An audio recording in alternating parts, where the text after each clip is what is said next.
Diagramnya ya, itu kan diagramnya itu kan tentang kegiatan hidup manusia ya. Manusia itu apa Bapak Ibu?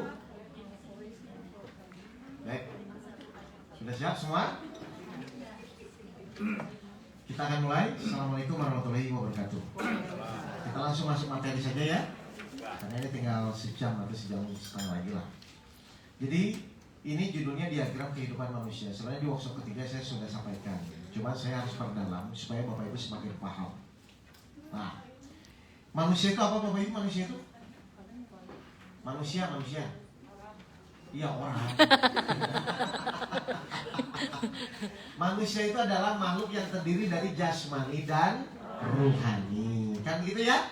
Sebenarnya kalau Bapak Ibu renungkan, nanti hidup kita tuh perjalanan ruh atau perjalanan manusia sebenarnya? Ruh. Karena di alam ruh kita sudah ada kan? Muncul lahir ke dunia, kan gitu ya? Nanti di dunia mati di alam kubur. Setelah di alam kubur nanti di akhirat nanti. Nah, jadi sebenarnya kehidupan kita itu adalah perjalanan ruh.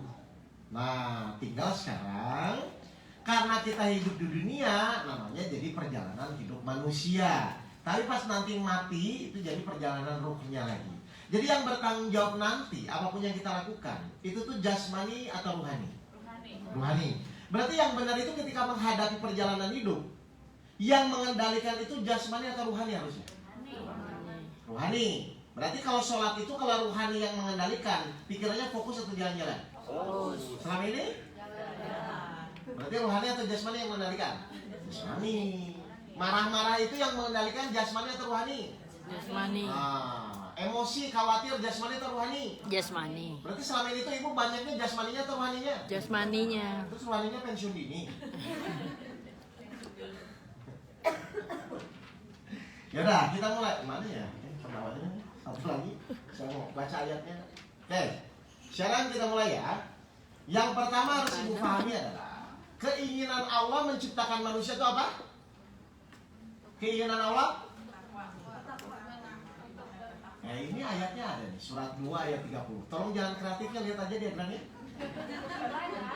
Ini ada tuh di bawahnya. Ayat pertama, Allah menciptakan manusia, itu punya keinginan. Keinginannya apa? Nah, itu tahu. Oh, ini udah ada. Ya. Baik. Jadi Bapak Ibu lihat ya. Oh, kalau saya ingin menjalani hidup harus ngerti dulu keinginan Allah itu apa menciptakan kita. Saya takutnya ibu diciptakan terus nggak tahu keinginan Allah apa. Surat 2 ayat 30. Apa keinginan Allah? Mari kita lihat. Surat Al-Baqarah ayat 30. Ya. Dan ingatlah ketika Tuhanmu berfirman kepada para malaikat, Aku hendak menjadikan khalifah di bumi. Nah, saya mau bertanya nih. Jadi khalifah itu apa? Berarti pemimpin atau kepanjangan tangan Allah. Betul? Berarti hidupnya itu sebagai wakil diri sendiri atau wakil Allah? Berarti hidupnya untuk mewujudkan keinginan Allah atau keinginan diri sendiri? Nah, berarti wajar nggak kalau kita melakukan apapun hanya mewujudkan keinginan Allah? Wajar. Allah punya ngasih masalah. Keinginan Allah apa tadi? Bertakwa. Keinginan kita? Selesai. Berarti yang penting itu selesai atau bertakwanya? Selama ini ibu menjalani hidup gimana? Ingin selesai. Nah, salah ya. Jadi Bapak Ibu tuh hidup tuh Allah ciptakan tuh untuk mewujudkan keinginan Allah, bukan keinginan sendiri.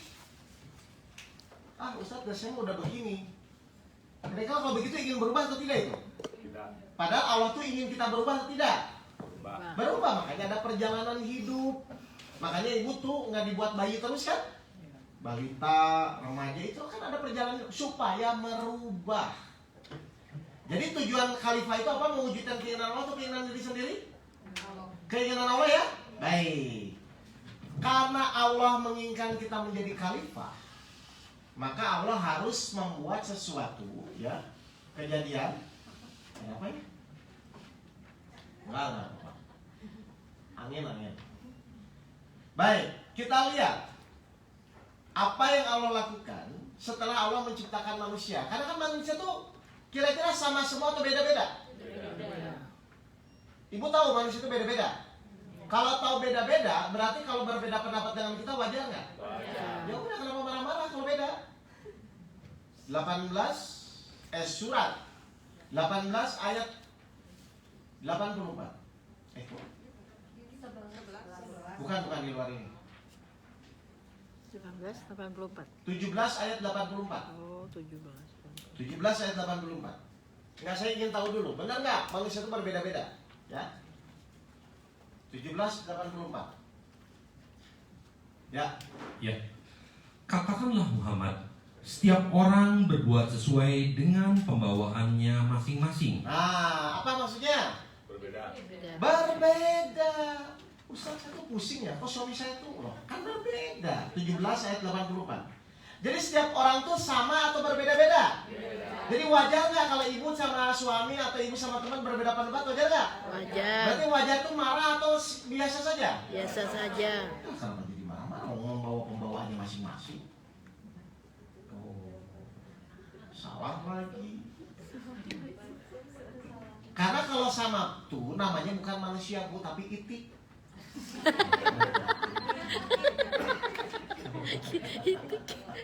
Jadi kalau misalnya suami istri berbeda, teman berbeda, memang membawa pembawaannya masing-masing. Itik. Biarin aja.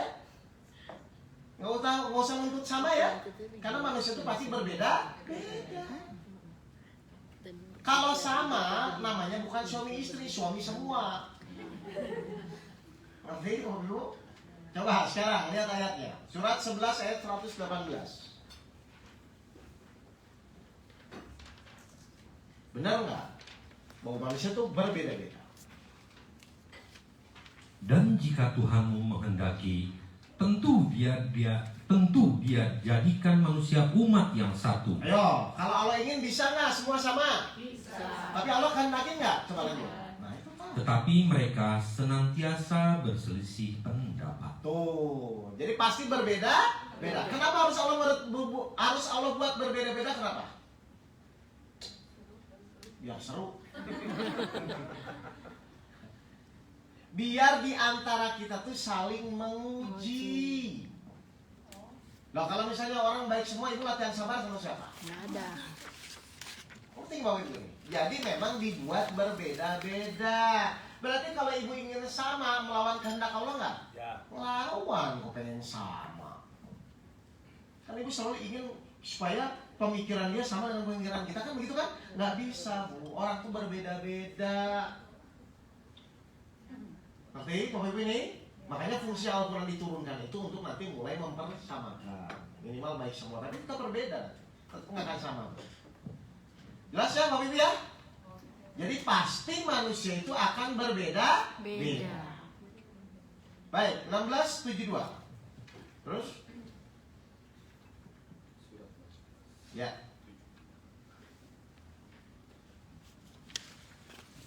Dan Allah menjadikan bagimu pasangan suami atau istri dari jenis kamu sendiri, dan menjadikan anak dan cucu bagimu dari pasanganmu. Baik, jadi Allah membuat manusia itu berbeda-beda. Akhirnya kita disuruh Allah apa? Menikah. Menikah itu sama-sama sifatnya atau saling mencocokkan, menyesuaikan dari yang berbeda? Saling menyocokkan, saling Nah, berbeda. saling mencocokkan, makanya suami istri itu kadang-kadang beda pemikirannya. Wajar gak ini? Nah, kenapa tuh ibunya selalu sama? Pakai baju, pakai sama.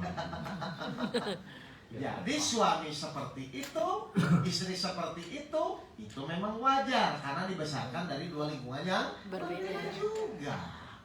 Anak meskipun satu rahim tetap beda-beda karakternya kan. Beda-beda. Memang itu sudah menjadi ketetapan Allah Pak. Jadi meskipun kembar pasti nggak sama juga, pasti berbeda-beda tetap. Jadi wajar ya kalau orang berbeda ya. Wajar. Sudahlah, nggak usah emosi lah, mau tetap beda-beda kok. Yo, nah sekarang pertanyaan saya. Ketika manusia itu dibuat Allah beda, berarti manusia itu harus kitanya tuh merubah manusia tersebut, atau kita merubah diri kitanya? Nah, Allah nyuruh kita merubah, makanya disitu ada peningkatan keimanan, peningkatan kesabaran itu untuk merubah diri kitanya. Karena dasar hakikatnya ujian itu untuk merubah diri kita sendiri. bukan merubah soal ujiannya. Nah lucunya biasanya Bapak Ibu itu kalau dikasih ujian ingin merubah soal. Ayo, benar nggak? Kan dia harus berubah Ustaz. Kok ingin merubah soal Bapak Ibu? Emang Bapak Ibu dulu waktu sekolah ujian, emang Ibu yang merubah soal? Nggak bisa, kan soalnya di gurunya. Kita mengerjakan, belajar, dan lain kan kita yang berubah. Jadi katanya setiap ujian yang menimpa kita itu untuk merubah diri kita, bukan orang lain.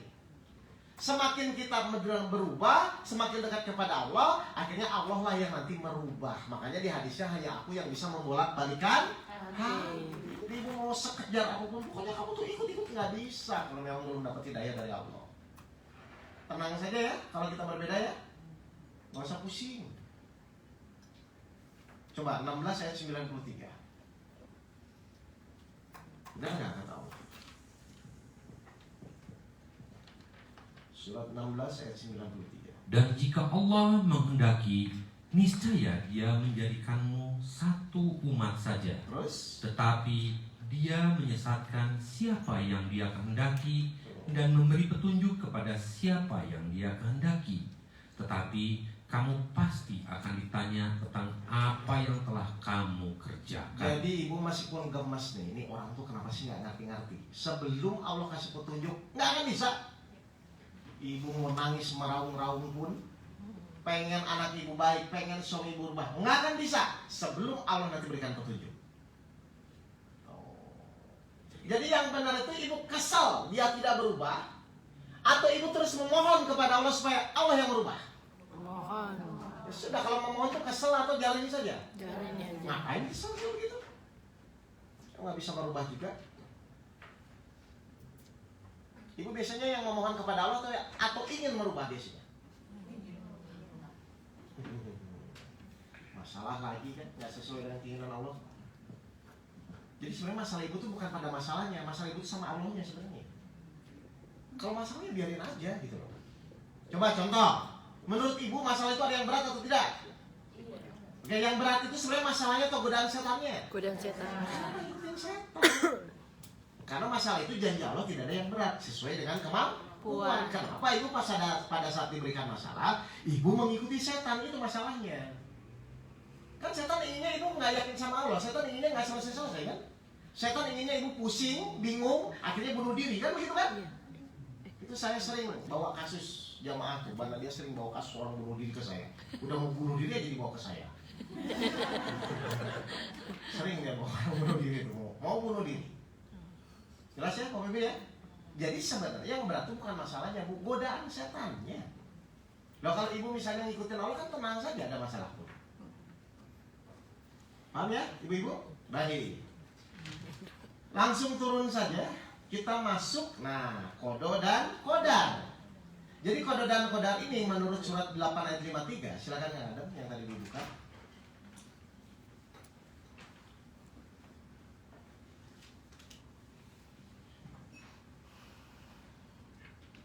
Dan Dia dan Allah yang mempersatukan hati mereka adalah. Ya, 8 ayat 53. Oh, 53 ya? Ya, 8 ayat 53. Silakan. Yang demikian itu karena sesungguhnya Allah tidak akan mengubah suatu nikmat yang telah diberikannya kepada suatu kaum hingga kaum itu mengubah apa yang ada pada diri mereka sendiri. Nah, jadi ketetapan Allah itu tergantung dari apa Bapak Ibu? Perubahan diri kita. Nih, ibu tadinya masalah sulit selesai ya, terus ibu rubah. Yaudah, saya akan bersabar bersama Allah. Jadi berubah nggak? Berubah. Itu ikhtiarnya, merubah apa yang ada pada diri kita. Dulu ibu misalnya sulit menerima, setelah ikut kajian dari Allah, mau terpaksa tidak terpaksa, akhirnya mudah menerima. Berubah nanti. Kan Allah sudah tetapkan, ya Allah juga bisa menghapus kok. 13 ayat 39, coba. Allah bisa nggak ngapus apa yang sudah ditetapkan? Suka-suka Allah. Surat 13 ayat 39.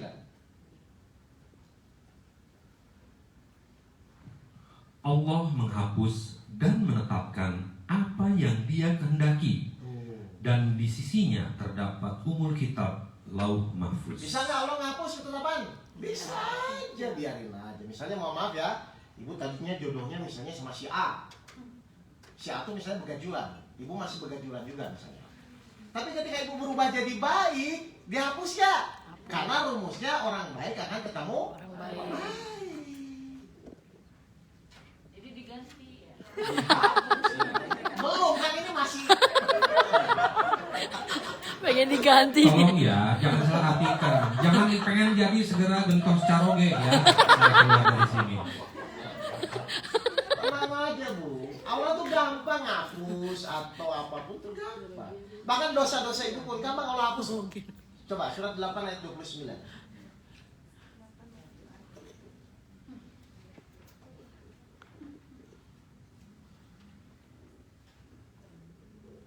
Surat 8 ayat 29. Wahai orang-orang yang beriman, jika kamu bertakwa kepada Allah, niscaya Dia akan memberikan furqan, kemampuan membedakan antara yang hak dan batil kepadamu, dan menghapus segala kesalahanmu dan mengampuni dosa-dosamu. Allah memiliki karunia yang sangat besar. Nggak akan kehitung ya Bapak Ibu ya. Pokoknya kalau Allah mau hapus, hapus saja. Jadi ibu nggak perlu nangis, oh, dosa saya terlalu banyak, Ustaz nggak usah begitu, lebay lah. Allah gampang. Dihapus saja, tinggal ibu tuh layak nggak dosanya dihapus atau tidak. Tadi syaratnya apa? Takwa. Jadi nggak usah khawatir, tenang aja. Tapi jangan menyepelekan, gitu aja sebenarnya. Ya. Jadi hidup tuh harusnya santai, enjoy, jalan, bahagia gitu loh bu. Uang banyak, kebutuhan nggak ada. Nah. Nah, sekarang mari kita lihat. Ada nggak harusnya? Ayo, saya buka nih ayatnya ya. Harusnya ada nggak? Ada. 4 ayat 100. Kalau ibu sudah hijrah dari yang tidak sabar menjadi sabar, dari yang tidak khawatir menjadi tidak khawatir. Allah siapkan hijrahnya. Terus. Dan barang siapa berhijrah di jalan Allah, Saya niscaya nanya ini, yang akan dibahas dari Allah tuh hijrah fisik atau hijrah ruh? Awas, fisik udah ada pelajarannya hijrah fisik ya. Ini hijrah ruh nih yang saya ajarin. Terus. niscaya mereka akan mendapatkan di bumi ini tempat hijrah yang luas Terus. dan rizki yang banyak. Ayo, rezekinya banyak nggak? Banyak. Terus kenapa lo nggak hijrah-hijrah? Tetap aja pusing, ketipu setan terus. Pusing lagi, ketemu setan. Kenapa nggak hijrah-hijrah? Terus? Barang siapa keluar dari rumahnya dengan maksud berhijrah karena Allah dan Rasulnya, kemudian kematian menimpanya sebelum sampai ke tempat yang dituju, maka sungguh pahalanya telah ditetapkan di sisi Allah. Sudah rezekinya banyak, mati masuk Surga. Kenapa ketipu terus sama setan? Bukannya hijrah secepatnya? Nekat aja dah bu. Jadi yang salah siapa? Kita. Ya sendiri. Banyak mikir kata Allah, ikuti malah mikir. Ibu berarti selama ini nggak hijrah-hijrah kan mikir aja.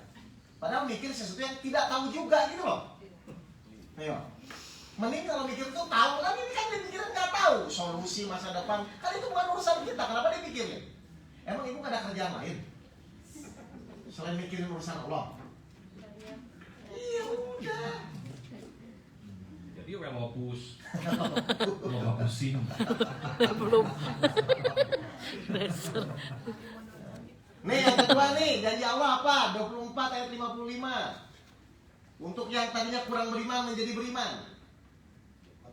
24 ayat 55. Allah telah menyajikan kepada orang-orang di antara kamu yang beriman Allah janji kepada siapa? Beriman. Terus? dan yang mengerjakan kebajikan, bahwa Dia sungguh akan menjadikan mereka berkuasa di bumi sebagaimana Dia telah menjadikan orang-orang sebelum mereka berkuasa. Dan sungguh Dia akan meneguhkan bagi mereka dengan agama yang telah Dia ridhoi. Dan Dia benar-benar mengubah keadaan mereka setelah berada dalam ketakutan menjadi aman sentosa. Mereka tetap menyembahku dengan tidak menyekutukanku dengan sesuatu apapun.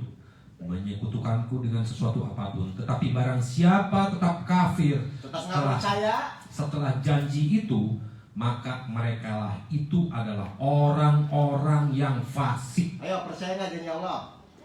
Apa kata Allah kalau kita beriman? Memberikan kekuasaan, memberikan ketenangan, keteguhan dalam hati kita. Ayo, percaya atau tidak? Terus kenapa milih yang pusing terus? Enggak, ibu tuh pusing tuh hobi atau gimana ya? Kopi. Ya, jalan saja udah, Al-Qurannya sudah ada, tuntunannya ada, ibu tinggal ikuti dengan keyakinan. Dan jangan kaget, ujian itu kadang-kadang semuanya rata-rata di luar nalar. Kenapa ujian itu harus di luar logika? Kenapa? Kenapa ujian itu harus di luar logika? Karena untuk meningkatkan keimanan. Kalau ini masih masuk logika kan gak usah pakai iman kan? Makanya ujian itu Allah akan buat di luar logika karena untuk meningkatkan keimanan bapak dan ibu.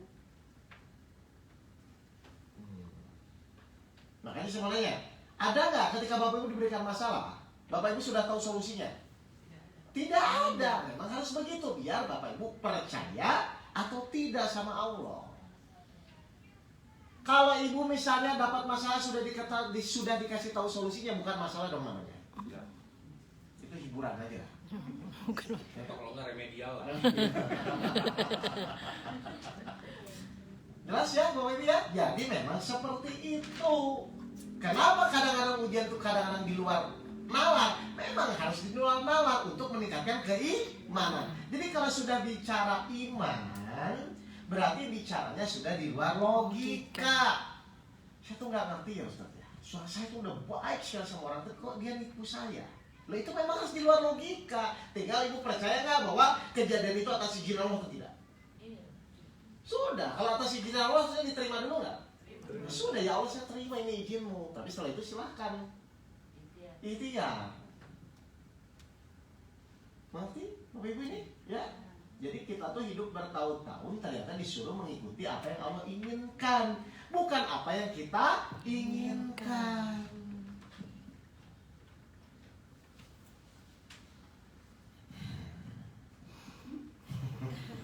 Apa yang kita inginkan nanti di surga. Nah, tapi biasanya karena Allah baik kan, keinginan kita aja di dunia doa sering dikabulkan doa. Sering. Nah itu Allah juga baik kan mengabulkan. Maka Bentar, biar kedengaran. Tadi saya punya pengalaman yang kurang enakan ketika berangkat ke sini dengan sahabat-sahabat saya.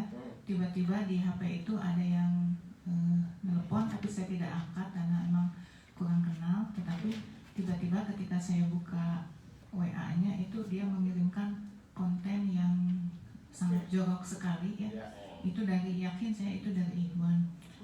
Kan kalau kata Ustadz itu segala sesuatu pasti dengan izin Allah. betul. Nah, saya juga merasanya begitu. Cuma Ustadz yang saya tanyakan, boleh nggak kita tuh bertanya kepada diri sendiri, jadi introspeksi gitu. Salah saya tuh apa gitu ya? Kok saya bisa menerima konten yang seperti ini? Bahkan teman-teman saya yang lihat aja kita udah sangat jijik ya, nggak bisa gitu kan. Dan ini saya pertama kali dapat konten sampai seitu. Nah, jadi yang saya tanyakan, kemudian bagaimana nih setelah saya menerima ini dengan izin Allah, kemudian sudah saya blokir, tapi saya masih ingat itu peristiwa yang tadi gitu. Baik. Bagaimana cara menghilangkannya? Makasih Ustaz. Berarti ibu tuh ingat kejadian atau ingat izin Allah? Kejadian. Coba, saya mau nanya, itu sudah terjadi belum? Ya. Nah, sudah terjadi mau apa? Kalau ibu mau ingat nggak itu sudah terjadi kan? Nah harusnya, ini saran aja ya. Kalau memang itu sudah terjadi, tinggal bagaimana secepatnya melupakannya itu kan? Nah ternyata melupakan itu salah satu caranya adalah sudah ya Allah, ini saya nggak tahu baiknya di mana. Kan tetap meskipun begitu pasti ada baiknya. Cuman dari sisi kita kan sekarang nggak baik kan? Pasti ada baiknya. Terlepas baiknya nggak tahu kan? Sekarang saya yakin kepadamu, tolong bimbing saya untuk mengetahui hikmah apa yang terjadi dengan kejadian ini. Selesai kan? Jadi fokus Bapak Ibu kepada Allah, bukan kepada kontennya. Itu aja sebenarnya. Ya, jadi setiap kejadian itu akan begitu-begitu terus ya. Trauma, depresi itu kan gara-garanya ingat kejadian, bukan ingat izin Allah. Karena kalau ingat izin Allah, janji Allah apa? 13 ayat 28. Kan Kan begitu aja sebenarnya. 13 ayat 28.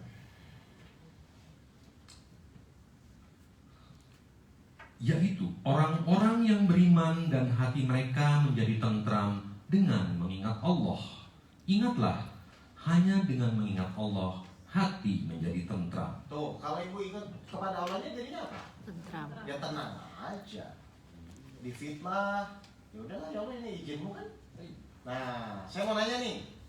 Allah itu menyuruh atau Rasul itu ketika Bapak Ibu difitnah itu disuruh apa? Ketika ibu Bapak Ibu difitnah, Menerima. Rasul itu nyuruh apa? Sabar. Hah? Dizolimi, difitnah ibu, Rasul itu nyuruh apa? Menerima. Pada saat setelah menerima, Rasul itu disuruh apa? Sabar. Berdoa. Kenapa disuruh berdoa sama Rasul? Karena orang yang teraniaya, terzolimi atau difitnah adalah doanya di Makbulkan. Nah, ibu pas difitnah tuh langsung berdoa atau kesal sama yang fitnahnya? Kesel. Marah-marah. Nah iya, artinya tuh setelah diterima harusnya ibu tuh berdoa atau tidak? Nah pada saat itu akan dikabulkan. Berarti harusnya terima kasih atau marah sama yang fitnah? Terima kasih. Karena dengan dia melakukan itu, doa Bapak Ibu dikabulkan. Ada bonus lain, Tat? Karena Ya. katanya dosa kita diambil juga sama dia sebagian. Nah itulah. Itu bonus lain tuh. Jadi harusnya Bapak Ibu tuh jeli di sini ya. Kalau difitnah itu cepat Doa. doa. Ya Allah, Jadi kayak ini saya terima. Dan menurut janjimu, ketika saya dizolimi orang, engkau mengabulkan doa. Saya berdoa. Pingin apa? Pingin rumah, pingin jalan-jalan ke luar negeri. Silakan aja. boleh. Pingin haji. Iya. Jadikan namanya seakan-akan itu suatu musibah itu ternyata adalah manfaat untuk diri kita. Kalau ibu sakit hati kan gak ada manfaatnya. Benar nggak? Padahal Allah menyuruh memaafkan atau tidak memaafkan. Memaafkan. 42, 43.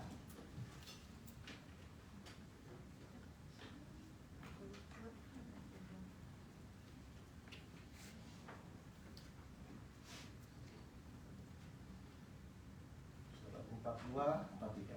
Tetapi barang siapa bersabar dan memaafkan, sungguh yang demikian itu termasuk perbuatan yang mulia. Tuh. Selesai ya? Untuk ini, kalau difitnah, Iya. ya selesai ya? Selesai. Jadi kode dan kodar itu ternyata tergantung dari apa yang kita usahakan. Perubahan diri kita kepada Allah seperti apa? Mengerti nih? Jadi nggak usah merubah orang lain ya, capek ya.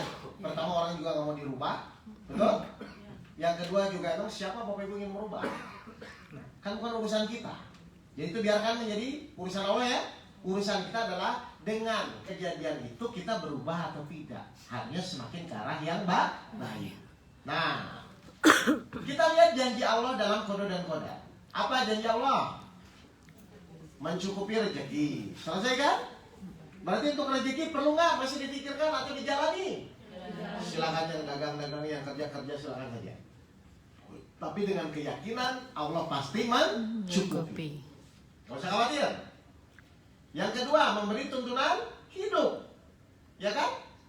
Baiknya Allah kan, kita hidup dikasih tuntunan namanya Al-Quran. Ya tinggal diikuti aja kan? Ya, jadi nggak usah kreatif sendiri ya untuk ini ya.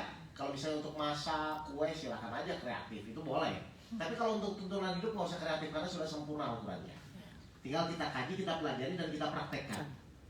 Mengerti ya, Bapak Ibu ya? Baik, terus lalu nih, coba ya. Allah menetapkan kejadian. Berarti kalau ada kejadian-kejadian yang menimpa kita itu sebenarnya sudah disortir oleh Allah atau tiba-tiba nongol? Sudah disortir sama Allah. Kenapa Allah harus menyortir setiap kejadian? Karena sempurna. Sesuai untuk menyiksa atau untuk kebaikan kita kalau gitu? Untuk kebaikan kita. Sudah apa yang dikhawatirkan? Kan luar biasa Allah nyortir dulu kejadiannya. Takutnya salah. Misalnya montir disuruh nyuntik orang. Kan nggak nyambung ini. Mungkin nggak montir disuruh nyuntik orang? Enggak. Itu kerjaan siapa? Nah, nanti ujiannya buat dokter. Awas sortir bu. Tuh. Berarti masalah-masalah yang menimpa ibu selama semua ini yang sekarang itu tuh sudah disortir Allah atau tidak? Sudah disortir. Buat apa? biar bapak ibu tidak menderita Menderita. ketika menjalaninya. Sesuai. Berarti kalau kita menderita salah atau benar? Salah. Salah. Udah tahu salah, Menderita pula. karena yang salah itu masih menderita. Loh, saya mau nanya, kalau ibu bapak menjalankan perintah Allah dengan benar, harusnya hasilnya bahagia atau menderita? Bahagia. Bahagia dong. Kalau ibu bapak ibu menjalankan perintah Allah dengan benar, hasilnya harusnya bahagia dong. Nggak mungkin bapak ibu menjalankan perintah Allah, hasilnya menderita. Ustaz, saya tuh udah sabar banget, tapi saya tuh kurang sabar apa lagi? Kok bisa begitu? Itu tuh menjalankan perintah Allah tuh nggak? Merasa aja dia. Karena kalau benar-benar bapak ibu menjalankan perintah Allah, hasilnya harusnya bahagia, tidak menderita. Sabar yang dimaksud mungkin sagala baru. Nah, itu.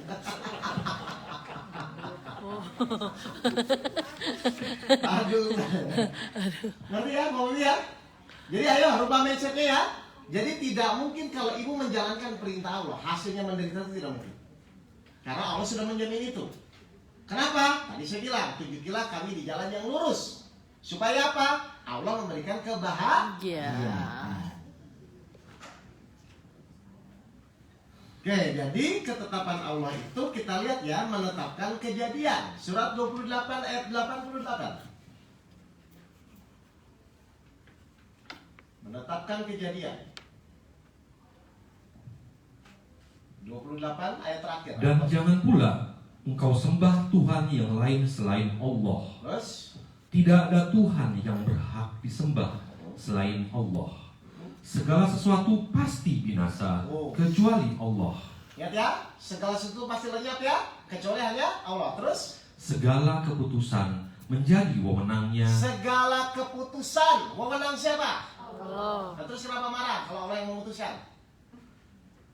Emang ibu punya wewenang? Loh? Emang bapak ibu punya wewenang selama ini? Ya udah biarin keputusan yang wewenang Allah. Terus? Dan hanya kepadanya kamu dikembalikan. Tuh, sudah memutuskan, nanti pun Allah yang akan ambil alih. Jadi tugas kita cuma apa? Taat. Tugas kita tuh cuma takwa. Untuk apa Allah menetapkan kejadian-kejadian itu? Meningkatkan iman, meningkatkan ketaatan. Jadi kejadian itu dipakai Allah untuk apa? 96 ayat 4. Nah, saya akan kupaskan. Kejadian itu berarti dipakai Allah itu untuk apa sih, Bapak Ibu? Kita lihat 96 ayat 4.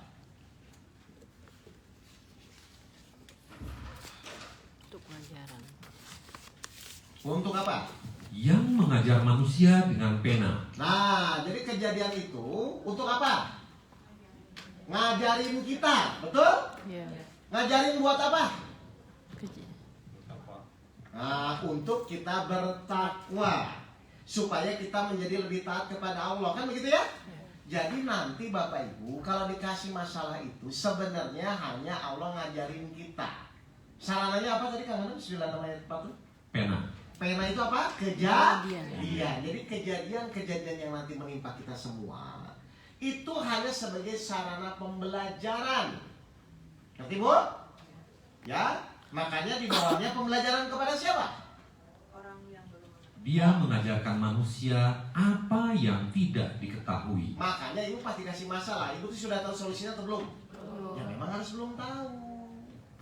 Jadi pas nanti bapak ibu dapat masalah tuh, yang benar tuh harus tahu solusinya atau memang belum tahu? Belum tahu. Tapi nanti Allah kasih tahu nggak nantinya? Kenapa? Allah harus kasih tahu. Janji. Allah ngasih pembelajaran. Kita tidak tahu. Berarti Allah harus kasih tahu nggak pembelajaran itu? Kasih tahu. Harus. Kayak kita di sekolah dulu kan, kita misalnya nggak ngerti matematika. Misalnya 2 tambah 2. Misalnya Bapak Ibu nggak ngerti soal matematika. Saya bilang, Bapak Ibu 2 tambah 2 berapa? Pak. Kan nggak tahu, ya ceritanya nggak tahu. Nggak tahu dulu. Nah 5, gitu kan? Berarti kan tidak tahu kan? Nah, tidak tahu nih. Nah, karena Bapak Ibu tidak tahu, saya wajib nggak ngasih tahu. Karena memang rumusnya namanya guru harus ngasih tahu. Bu, 2 tambah 2 itu 4. Kalau ibu sudah tahu, masih dikasih ujian 2 tambah 2 nggak? Ya. ganti ujian yang lain. Sekarang Allah ngasih ujian. Pada saat dikasih itu ibu tuh tahu atau tidak tahu? Tidak tahu. Tidak tahu. Tapi wajib nggak Allah kasih tahu? Wajib. Tinggal ibu tuh layak dikasih tahu atau tidak. Supaya dikasih tahu bagaimana caranya?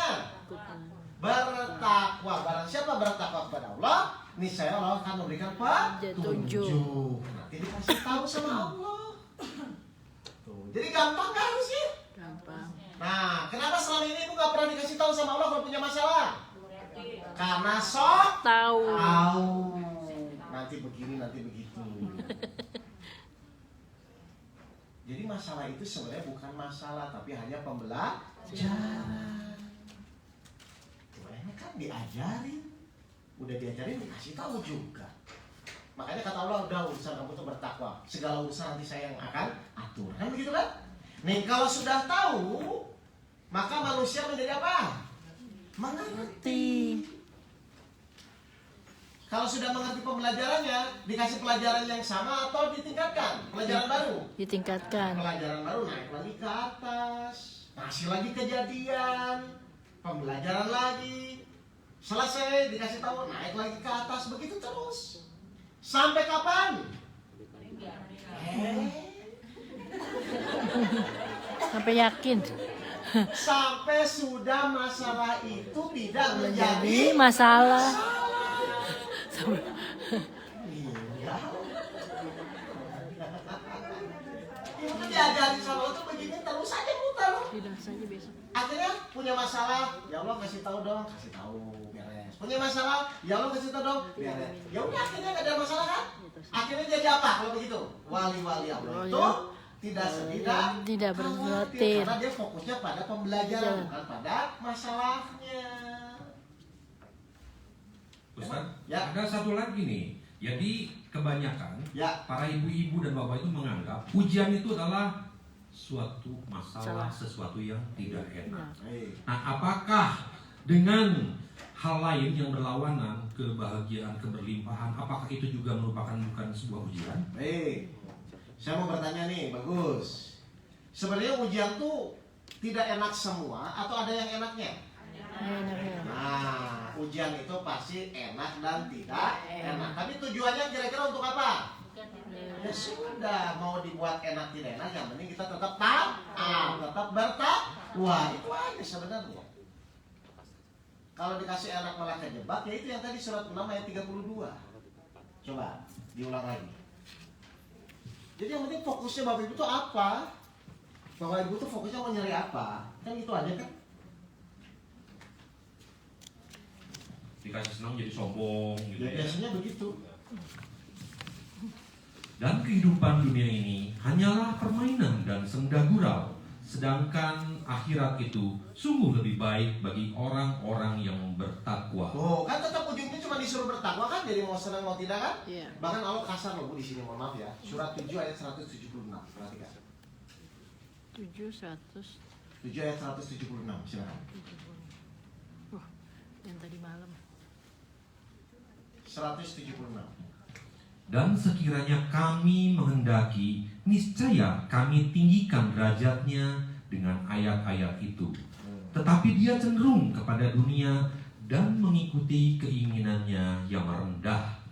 Maka perumpamaannya seperti anjing. Astaga. Jika kamu menghalaunya, dijulurkan lidahnya. Dan jika kamu membiarkannya, ia menjulurkan lidahnya juga. Demikianlah perumpamaan orang-orang yang mendustakan ayat-ayat kami. Maka ceritakanlah kisah-kisah itu agar mereka berpikir. Yang mendustakan ayat-ayat itu apa? Nggak yakin.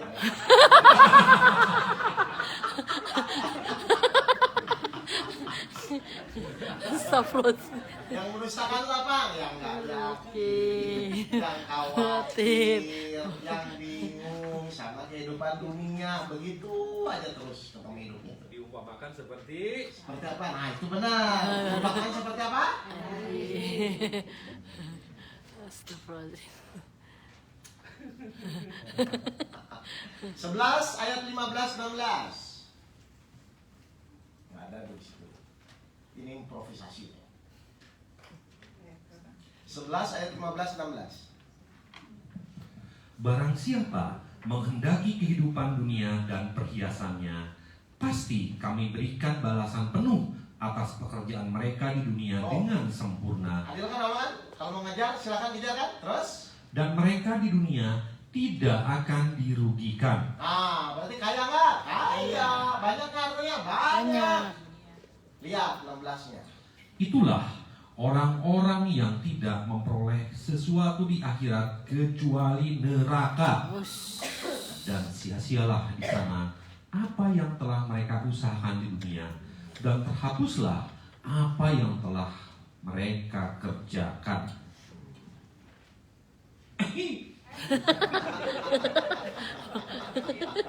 Terus Neraka loh. kelayangan putus lagi. Tapi dunia perlu nggak? Perlu. Untuk dikejar atau untuk menjadi bertakwa? Menjadi bertakwa. Sebagai sarana untuk meningkatkan ketakwaan. 49 ayat 13. Lihat ya, langsung bawahnya ya. Sungguh. Ayat 13. Sungguh, yang paling mulia di antara kamu di sisi Allah ialah orang yang paling bertakwa. Sungguh, Allah Maha Mengetahui, Maha Teliti. Baik, jadi ini sebenarnya kita bukan ninggalin dunia ya. Niat kita meluruskan dunia ini hanya sebagai sarana untuk meningkatkan ketakwaan. Kalau sarana itu berarti pokok atau sekunder? Sekunder. Kenapa masih sedih kalau yang sekunder hilang? Kemarin tuh saya diskusi sama orang perjalanannya. Terus dia tuh bingung dengan masalahnya. Pak, saya bilang, harusnya yang Bapak sedihkan itu adalah bukan masalah Bapak itu selesai atau tidak. Tapi yang Bapak sedihkan itu kalau masalah ini tidak membuat iman Bapak Ibu meningkat. Itu yang harus sedih. Kan orang lebih sedih tidak mendapatkan jalan keluar. Tapi dia tidak sedih ketika diberikan masalah iman dia tidak meningkat. Kan kebanyakan begitu kan? Padahal yang Allah lihat itu peningkatan keimanannya. Bukan masalah selesai tidak selesai, karena itu sudah dijamin Allah. Jadi Bapak itu fokusnya jadi salah, harus menggeser. Oh, masalah itu sebenarnya saya itu harus meningkatkan keimanan, harus meningkatkan ketakwaan. Itu yang pokoknya soalnya. Ngerti ini Bapak Ibu ya? Karena sebenarnya solusi kan sudah dijamin oleh Allah. Masalah kan sudah dijamin oleh Allah. Mau sepusing apapun Bapak Ibu menghadapi masalah, benar nggak tetap kembali kepada Allah? Ya sudah, ngapain pusing? Gitu. Jadi Ustadz, kalau orang yang memiliki ketakwaan pasti pribadinya lebih baik kalau dia dapat ujian, dia harusnya Maya. Kalau sudah bertakwa, saya mau nanya ya, ibu tuh mau diuji seperti apapun bahagia atau enggak? Bahagia. Karena sudah pasti akan ada jalan keluar, dan itu nggak akan lama-lama, pasti selesai kok.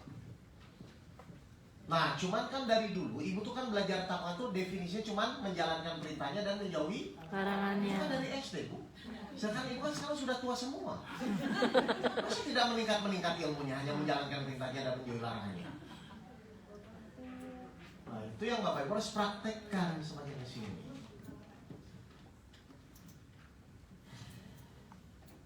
Ada pertanyaan? Silakan kalau ada lagi pertanyaan seperti tadi. Ibu ini kan sudah bertanya